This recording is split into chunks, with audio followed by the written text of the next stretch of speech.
Hi hello friends, இன்றைக்கி இந்த வீடியோவில் நம்ம என்ன பார்க்க போகிறோன்னா, ஆக்டர் ரோபோ சங்கர் வந்து ஜாண்டிஸ்னால் இறந்து கிட்டத்தட்ட ஒரு 2 வீக்ஸ் கிட்ட ஆயிடுச்சு. இப்போ அவங்க ஃபேமிலி ஒருத்தராக கொஞ்சம் கொஞ்சமாக இன்டர்வியூஸில் வர ஆரம்பிச்சிட்டாங்க.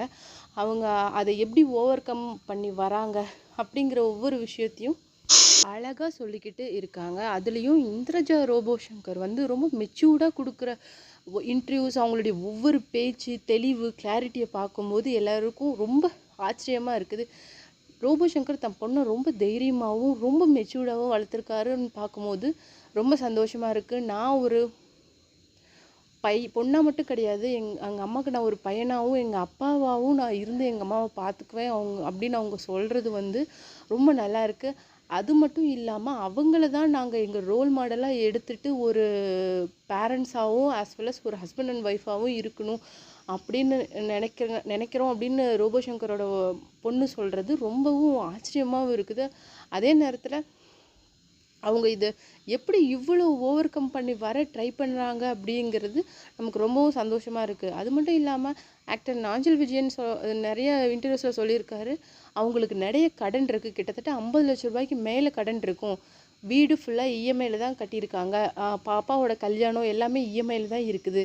அது மட்டும் இல்லாமல் அவங்க வந்து அவங்களுடைய லைஃப்பை செக்யூர் பண்ணுறதுக்காக நிறைய செஞ்சு வச்சுருந்தாங்க. எல்லாமே பாதியில் நிற்கிது.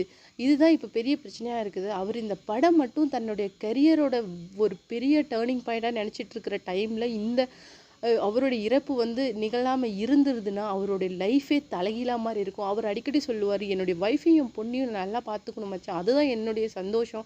அது இல்லாத என் ஒய்ஃப் நாள் கஷ்டப்பட்டதுக்கு நான் அவளுக்கு கொடுக்குற பிரதிபலனும் இதுதான் அப்படின்னு சொல்லிட்டு அடிக்கடி ரோபோ அண்ணா சொல்லுவார். எங்களுக்கு அது ரொம்ப சந்தோஷமாக இருக்கும். ஆனால் அது இல்லாமல் இப்போ அவங்க வீடு காரு கடனில் இருக்கிறத பார்த்தா எனக்கு ரொம்ப சந்தோஷமாக இருக்குது. இப்போ வந்து ரோபோ அண்ணா அடகு வச்ச நகையில் ஒரு ரொம்ப முக்கியமான ஒரு நகையை எங்கள் எல்லா ஃப்ரெண்ட்ஸும் கொஞ்சம் கொஞ்சம் காசு போட்டு ரோபோ சங்கரோட ஒய்ஃபுக்கு நாங்கள் இது மூட்டு கொடுத்துருக்குறோம். அதுதான் அவங்க இப்போது இன்டர்வியூஸில் ரீசெண்டாக நீங்கள் பார்த்தீங்களா கழுத்தில் போட்டுட்ருப்பாங்க. அவங்க தன்னுடைய மொத்த நகை எல்லாமே வச்சு தான் தன்னுடைய பொண்ணோட கல்யாணத்தை அவ்வளவு ஆடம்பரமாக நடத்துனாங்க. அது மட்டும் இல்லாமல் அந்த டைமில் அண்ணாவோட உடம்பும் ரொம்ப வீக்காக இருந்தது. அதை கூட பொருட்படுத்தாமல் தன்னோட பொண்ணு கல்யாணத்தை சிறப்பாக செய்யணும்னு சொல்லிட்டு செஞ்சார். தான் இறந்துருவோன்னு அவர் நினச்சிருப்பாரோ என்னமோ, அதனாலே எல்லாம் அவருக்கு ரொம்ப நல்லா அமைஞ்சிருச்சு. தன்னுடைய மாப்பிள்ளை, தன்னுடைய பேர குழந்தை முதற்கொண்டு தன்னுடைய பொண்ணோட கல்யாணம் ரொம்ப சிறப்பாக முடிஞ்சிருக்குது அப்படின்னு நாஞ்சில் விஜயன் சொல்லியிருக்காரு. இந்த வீடியோ பற்றின உங்களுடைய கமெண்ட்ஸை கீழே இருக்கிற கமெண்ட் பாக்ஸில் மறக்காமல் தெரிவிங்க ஃப்ரெண்ட்ஸ். மறக்காமல் சிபி ட்ரெண்டிங்கை சப்ஸ்கிரைப் பண்ணிவிடுங்க.